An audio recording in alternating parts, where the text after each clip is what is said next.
어둠이 채 가시지 않은 새벽. 잠든 아이 몰래 방을 빠져나간 아연 씨. 이제 집에서 6시에 나가야 되거든요. 그래서 지금 출근 준비를 하고 있습니다. 육아휴직을 마치고 복직한 그녀. 아이와 인사 한번 나누지 못한 채 집을 나섭니다. 어린이집 하원 시간에 맞춰 출근 시간을 당기다 보니 매일 아침 전력 질주로 하루를 엽니다.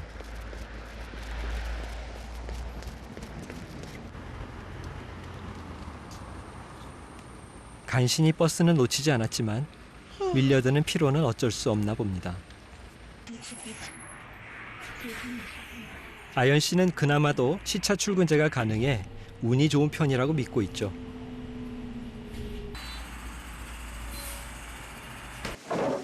아연 씨가 회사로 향한 그 시각, 성배 씨는 아이를 깨웁니다.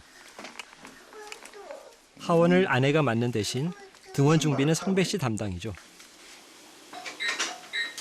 정신 없어요. 저도 비슷하게 일어나자마자 아기 깨우고 준비하느라 사실 그래서 맨날 조금씩 늦어요. 성배 씨는 아이 어린이집 등원을 위해 재택근무를 하고 있습니다.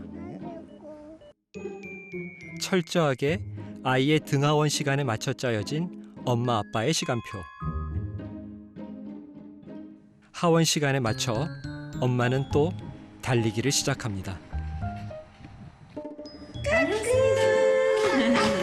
엄마 까꿍. 오후 4시가 넘어서야 처음 서로의 얼굴을 마주하는 아이와 엄마. 아빠. 가족 상봉도 잠시. 아빠는 다시 일을 시작하고 아이와 함께하는 바통은 엄마에게 넘겨집니다. 한 공간에 있어도 각자의 시간을 보내는 가족들. 하루 중 온 가족이 함께할 수 있는 시간은 많지 않습니다. 이게 뭐지? 이렇게 사랑스러운 아이를 또 갖고 싶어도 엄두를 내지 못하는 건 사실 양육비 때문이 아닙니다. 이제 애기 낳기 전에는 0 아니면은 둘이라는 생각에 하나만 낳는 일은 절대 없을 거라고 확신했는데 막상 낳고 키워보니 하나를 제대로 키우기도 사실 좀 현실 자체가 너무 버겁더라고요. 그래서 현재는 둘째는 여전히 고민 중인 상태고 저희가 시간이 진짜 역부족하거든요. 그러니까 이마저도 애기한테는 좀 부족한 시간일 것 같고 이거를 또 둘째가 생기면 이 시간도 나눠야 되는 거잖아요. 그래서 그것도 좀 약간 미안한 감정도 많이 들고. 양육비는 줄일 수 있어도 시간 빈곤에 시달리며 감수해야 하는 기회비용은 스스로의 힘으로 바꿀 수 없는 출산의 큰 걸림돌이죠. 자녀 한 명당 대학 졸업 때까지 들어가는 양육비가 과도한 사교육비 때문에 무려 4억 원에 육박하는 것으로 파악됐습니다. 뉴스에서 접하는 수억 원대의 양육비. 모두가 이런 양육비를 쓰고 있는 걸까요? 우린 한 가지 이상한 점을 발견했습니다. 평균값보다 적은 사람이 다수였고 평균값과는 달리 가장 가운데에 있는 중앙값은 더 낮았죠. 표본이 작아서 생긴 일일까요?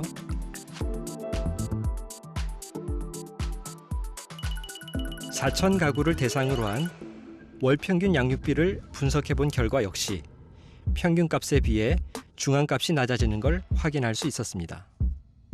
그래서 지금 발표되고 있는 것들은 대부분 하나의 요약 통계를 주기 위해서 이제 양육비의 평균을 발표를 하게 되는데요. 평균의 함정도 있다고 생각이 듭니다. 근데 우리나라 소득 불평등도를 보게 되면 많은 저소득층이 있고 그리고 고소득층의 소득이 아주 높은 그런 구조입니다. 그래서 보통 사람들이 어떤 수준인가를 보여주는 그 중앙값보다 평균값이 훨씬 높게 되죠. 결국 수억 원대의 평균 양육비는 부풀려진 금액이지만 출산에 대한 자신감을 잃게 하는 가장 강력한 요인으로 작용하고 있는 셈이죠.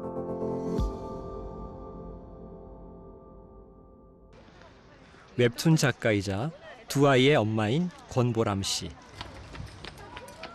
프로젝트 참가자 중 양육비를 가장 적게 쓸 거라고 답한 한 사람이죠.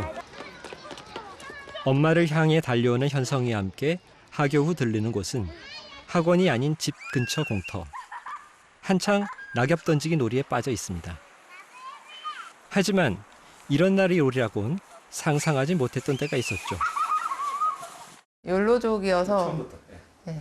처음에 이제 20대 때 철이 없을 때 생각으로는 조금 애들 낳는 거는 생각이 별로 없었어요. 그랬는데 한 명을 딱 낳고 나니까 한 명만 키우는 건 아니다. 무조건 애를 낳았으면 둘은 키워야 된다라는 그런 또 관념이 있어서 네, 두 자녀를 낳았습니다. 보람 씨는 육아의 힘겨움과 행복을 동시에 그려낸 웹툰으로 큰 공감을 얻고 있죠. 이게 엄마들, 학부모들이고 엄마들이 발끝을 계속 이렇게 들더라고요. 여기 오나 미어캣이 돼 있는 거예요. 내 애만 눈에 보이는 거죠. 다른 친구들 안 보이고 눈에서 하트 발사되면서 아이를 키워보기 전엔 몰랐던 행복입니다. 퇴근 후 돌아온 아빠를 서로 안으려 쟁탈전을 벌이는 아이들.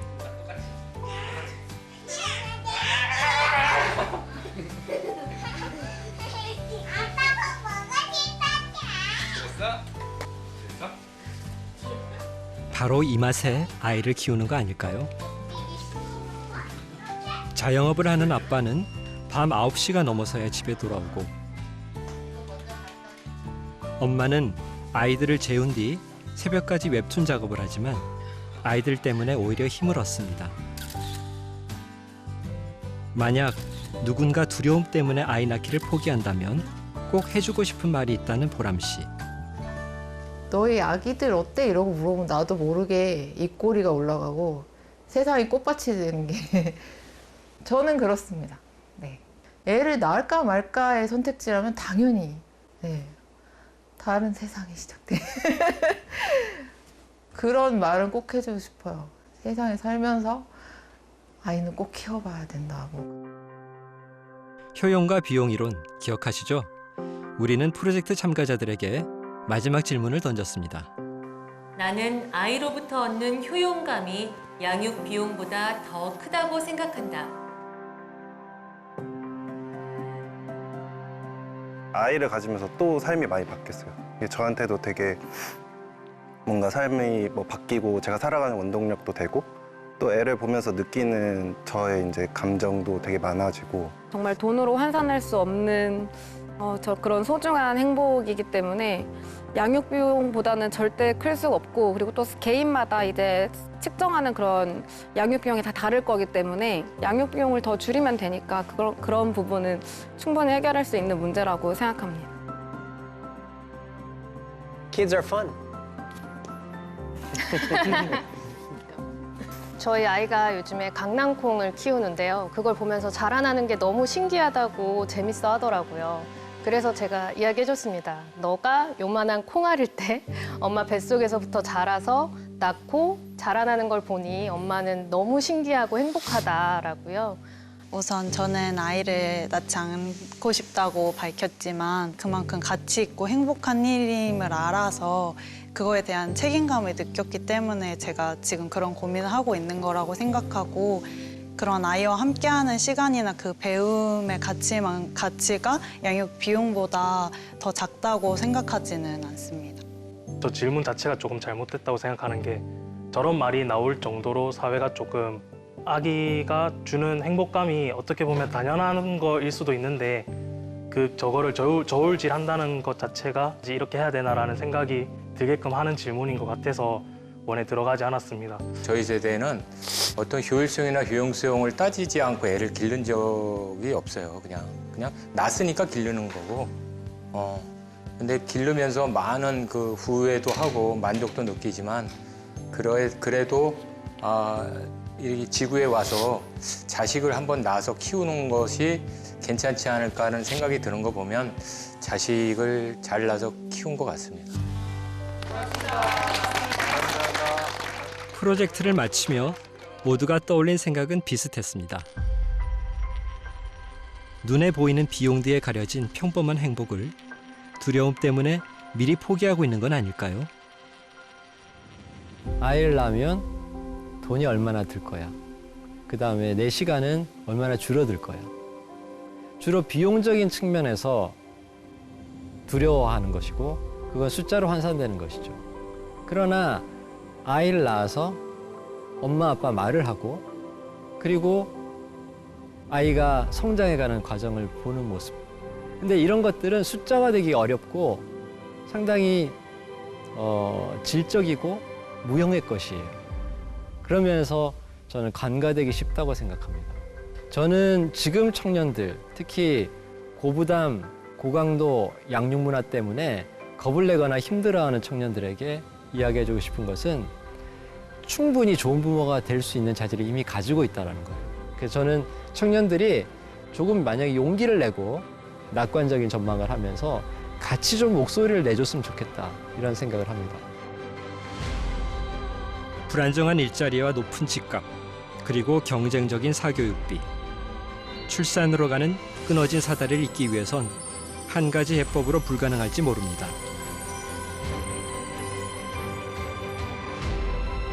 하지만 우리는 희망을 발견했습니다. 여전히 2명의 자녀를 꿈꾸는 청년들. 그들이 먼저 깨닫길 바랍니다. 그 평범한 행복을 누릴 권리는 누구도 빼앗을 수 없다는 걸 말이죠.